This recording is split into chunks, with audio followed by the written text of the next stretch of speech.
খারাপ অবস্থা হয়ে গেছে, নিজের বোনের দিক তাকালেও লজ্জা লাগে। মায়ের সামনে দাঁড়াতে পারি না। চলো বাবা, আমার সাথে মসজিদে চলো। এখন? হ্যাঁ, এখনই। হুজুর, আমার তো বাইক আছে, দাঁড়ান আমি বাইকটা নিয়ে আসি। না, হ্যাঁ? হেঁটে যেতে হবে। আচ্ছা চলেন।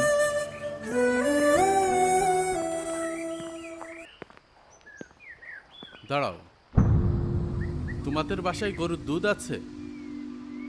গরুর দুধ? জি আছে হুজুর। তাহলে যাও, এক গ্লাস দুধ নিয়ে আসো। হ্যাঁ,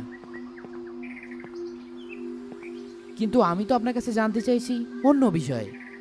এখানে গরুর দুধ দিয়ে কি করবেন? যদি সত্যিই উত্তর পেতে চাও তাহলে যাও, গিয়ে দুধ নিয়ে আসো। কি মুসিবত! হুজুর, গরুর দুধ দিয়ে